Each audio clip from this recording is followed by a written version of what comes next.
Alors salut à tous, j'espère que vous avez la forme. Je vous retrouve dans le deuxième épisode de la Minute Philo. Alors je vous rappelle le concept. La Minute Philo, c'est ce que j'ai envie de vous partager, vous transmettre de ce que j'ai appris de mon dernier cours de philo pratique. Parce qu'en ce moment, toutes les semaines, je prends des cours de philo pratique. C'est des ateliers où on étudie un cas de philo, on échange et il y a un aspect aussi pratique. Donc voilà, un aspect pratique, un aspect passer à l'action, se faire un exercice que je vais vous proposer à la fin de cette vidéo. Et voilà, je vais vous proposer ça dans toutes ces vidéos où je parle de philo. Donc voilà, je vous conseille de rester jusqu'à la fin parce que je vais vous proposer un petit exercice voilà, en lien avec ce qu'on va parler. Je me suis précisé que dans ces vidéos, alors voilà, je vais vraiment rester le plus naturel possible, comme si on avait une discussion de face à face. Et voilà, donc je vais vous parler de façon le plus naturelle possible. Je précise aussi que je suis vraiment pas un expert, j'apprends, juste qu'avec quelqu'un qui est passionné, qui aime tout ça. Donc voilà, ça me tient à cœur de vous transmettre. Alors aujourd'hui, on va parler du mythe de la caverne selon Platon. Alors moi j'avais une vague idée de ce que c'était avant d'y aller, mais j'en ai beaucoup appris. C'est super intéressant. Déjà, alors selon Platon, un grand philosophe, en fait on vit dans un monde d'illusions. Ce qu'on croit être réel, finalement c'est illusoire. Il n'y a qu'à prendre pour exemple, cette tasse. Et elle nous paraît solide, mais finalement elle est constituée majoritairement de vide en fait à l'intérieur. Les atomes sont vides. C'est un truc de fou. Pour nous, elle est solide, mais en fait c'est vide. Donc finalement, qu'est-ce qui est réel, tout ça il y a beaucoup de choses qui sont illusoires. Hier, on a parlé de quelque chose qui fait partie de ces grandes illusions. On croit, on a cette certitude qu'aujourd'hui, on a plein de sources d'informations différentes. Mais, et ça, c'est quelque chose que j'ai appris, je ne savais pas. Euh, En fait, il y a une agence de presse en France qui est l'AFP, et dans le monde aussi. Non, je crois que c'est en France, alors ça sera vérifié. Mais bon, alors je préfère dire que c'est en France. Mais voilà, il n'y a qu'un grand groupe, c'est l'AFP. C'est vraiment voilà, la source qui transfère, qui après réattribue l'information. Donc c'est assez fou en fait. Euh, on a tendance à croire qu'on vit dans un monde où on a plein d'informations différentes, mais elles partent d'un endroit, quoi.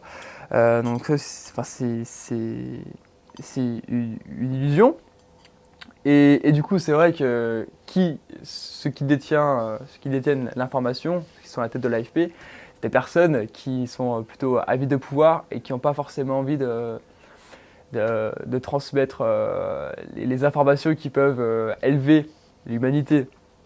Il y a qu'à voir la majorité des infos qu'on nous transmet, c'est plutôt négatif, c'est pas des choses qui élèvent. Alors pourtant dans le monde, il y a énormément de choses. Quand on creuse, on voit qu'il y a plein de découvertes, il y a énormément de choses positives, il y a énormément de clés aussi, des choses qui peuvent élever les hommes.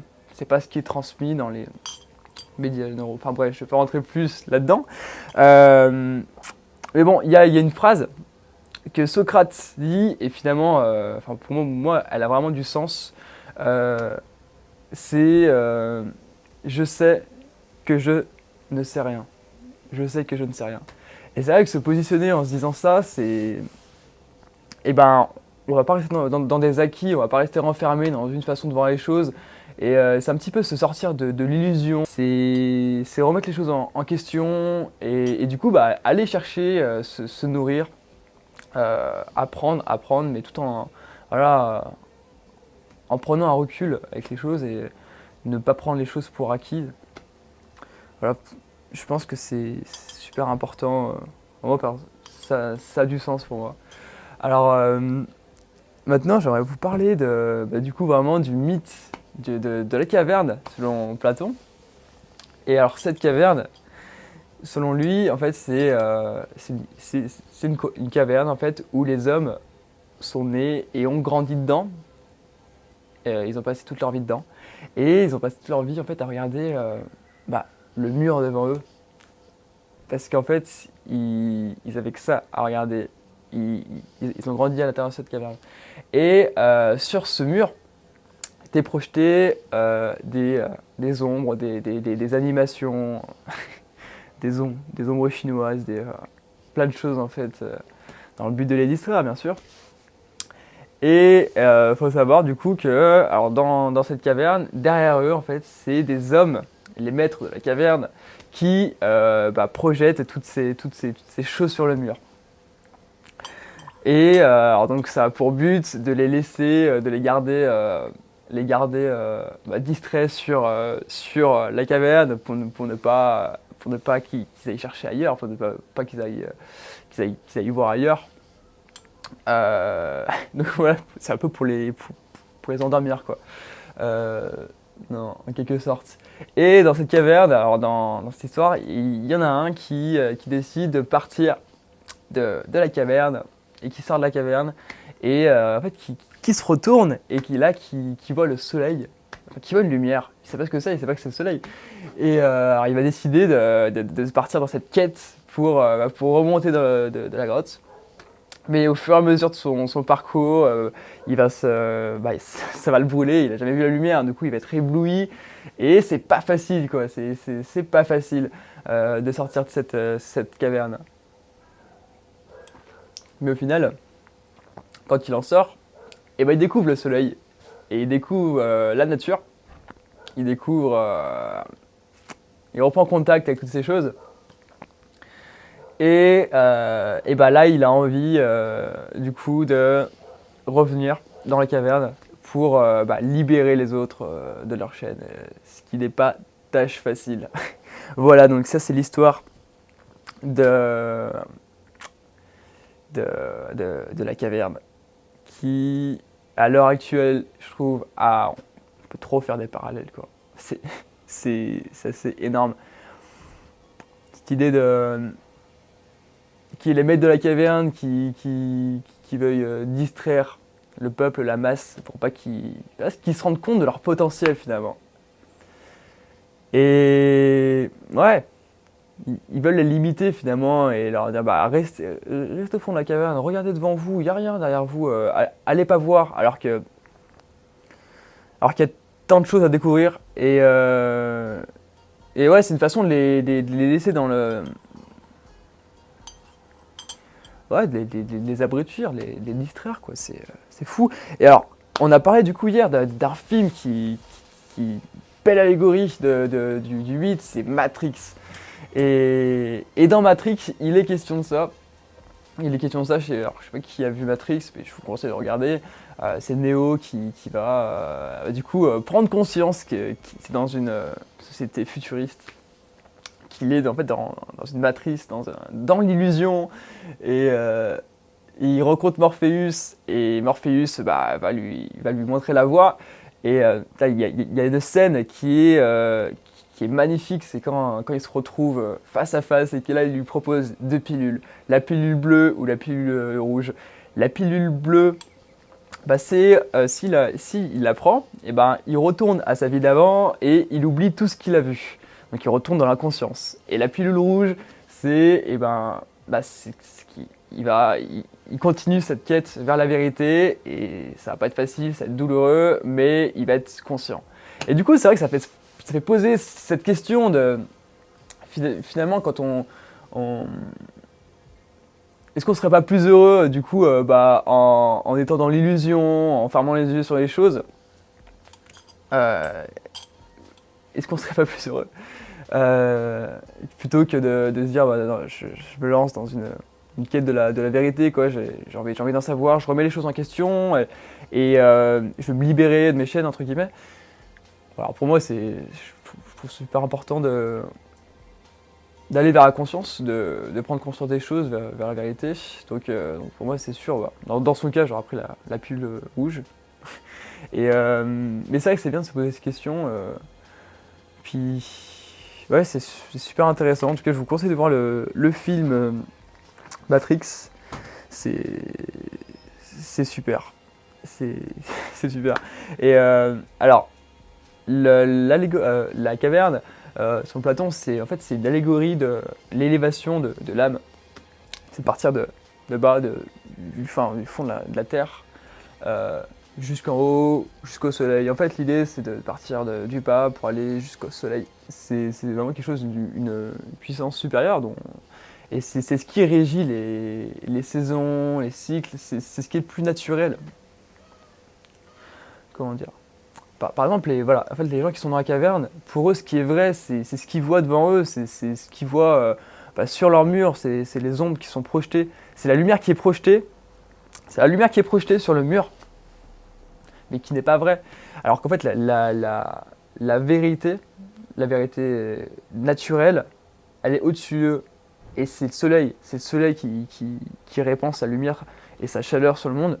C'est lui qui régit les saisons et c'est lui qui est vrai. Donc c'est une idée d'aller aller vers le soleil, tendre, s'élever. Ouais, selon lui, le soleil c'est vraiment la source de ce qui est bien et ce qui est beau. Et alors, Platon, il a du coup 4 archétypes. Alors les archétypes, c'est des modèles, c'est des grandes idées de modèles qui va rechercher dans cette idée d'élévation. C'est le beau, le bon, le juste et le vrai. Voilà, l'idée c'est d'aller vers ça. Et donc alors, et on a appris 2 clés pour aller vers justement cette élévation. La clé numéro 1, c'est alors, se libérer de notre ignorance. Finalement, c'est voilà, c'est prendre conscience des vérités, s'informer, c'est apprendre et voilà, commencer à quitter la caverne et aller sortir de la caverne, quoi. Et la clé numéro 2, c'est la clé sociopolitique, c'est-à-dire inviter les gens à sortir de la caverne, eux aussi. Et, et voilà, ce qui n'est pas facile, ce qu'on a vu, c'est vrai que c'est que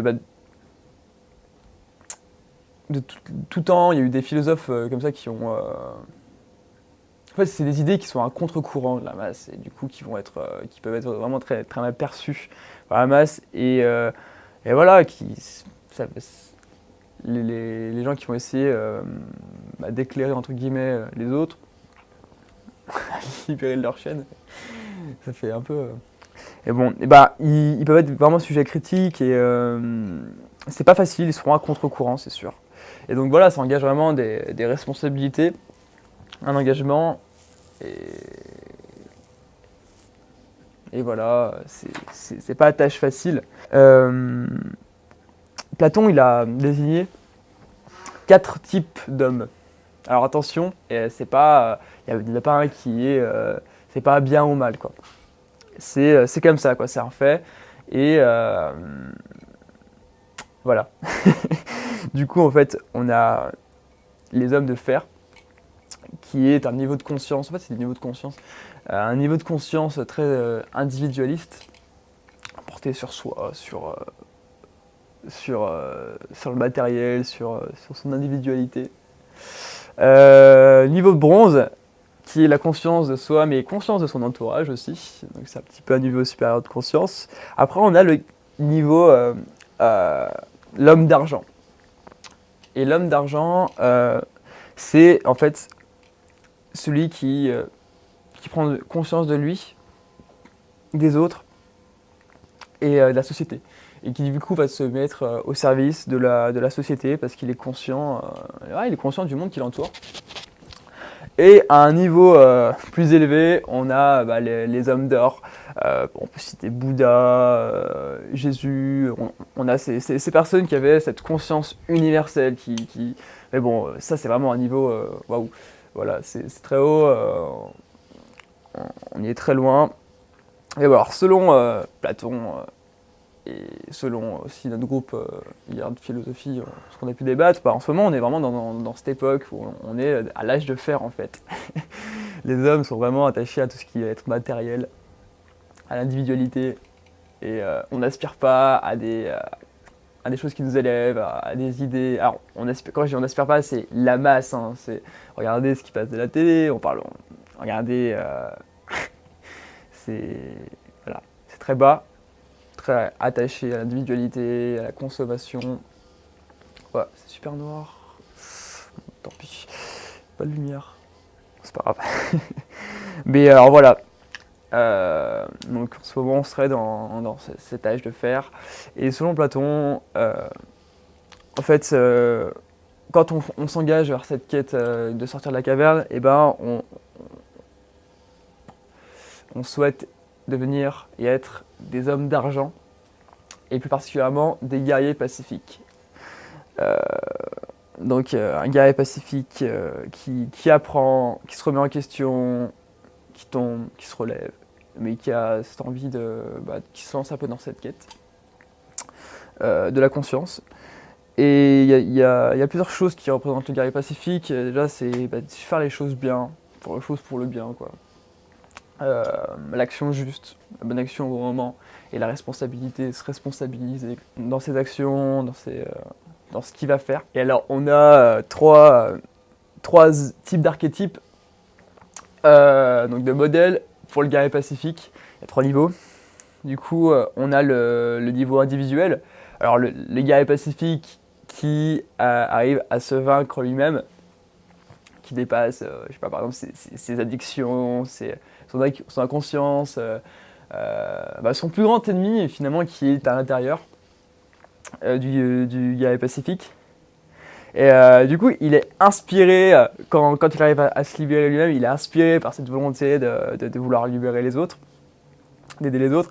Du coup, le deuxième niveau, c'est le héros libérateur des hommes. Et le troisième niveau, c'est le héros constructeur de civilisation, comme il y en a eu dans l'histoire, je sais pas, des Nelson Mandela, des Bouddha, mais vraiment en gros au niveau, mais en fait il y en a vraiment, vraiment beaucoup. Eckhart Tolle, Dan Millman, toutes ces personnes qui vont vraiment agir pour assembler, pour porter l'humanité vers des actions qui les élèvent, qui vont vraiment être engagées. Voilà, donc ça c'est le plus haut niveau du guerrier pacifique. Voilà, donc c'était super intéressant. Je pense que si vous écoutez encore maintenant, c'est que ça vous intéresse aussi, donc c'est cool. Et alors là, je vous propose un petit exercice pratique. Je pense que si vous regardez, si ça vous intéresse, c'est que si vous aussi vous avez cette démarche de devenir, d'incarner ce héros pacifique qui agit pour le bien, qui veut aider, qui veut se discipliner, qui cherche cette quête de la vérité, de la conscience. Et là, je vais vous demander de réaliser un petit exercice, c'est de prendre un papier, un stylo et d'écrire toutes les choses auxquelles vous êtes fiers. Alors attention, il n'y a pas d'ego, c'est pas c'est c'est vraiment des choses dont vous êtes fiers de vous. Vous êtes peut-être dépassé, vous avez pu apporter des choses aux autres. Dans cette idée vraiment du guerrier pacifique qui agit pour une meilleure version de soi. Donc voilà, c'est un exercice que je vous propose. Je propose même d'avoir un petit carnet. Alors moi, personnellement, j'en ai c'est un petit carnet où j'écris les actes vertueux, tous les actes vertueux que j'ai pu faire, qui ont pu aider les autres, dont je suis fier. Donc je vous conseille de commencer cette petite liste et de l'agrémenter avec le temps, et c'est top, quoi. Ça fait monter l'estime de soi, et puis ça donne envie aussi de continuer au fur et à mesure de faire des petites actions, des petits gestes qui aident, qui peuvent aider les autres, et aider à s'améliorer aussi soi. Donc voilà, vous pourrez me dire ce que vous en pensez dans les commentaires. N'oubliez pas de laisser un petit like à la vidéo, ça aide à faire connaître mon travail. Et voilà, je vous souhaite de passer une belle journée et prenez soin de vous. Salut!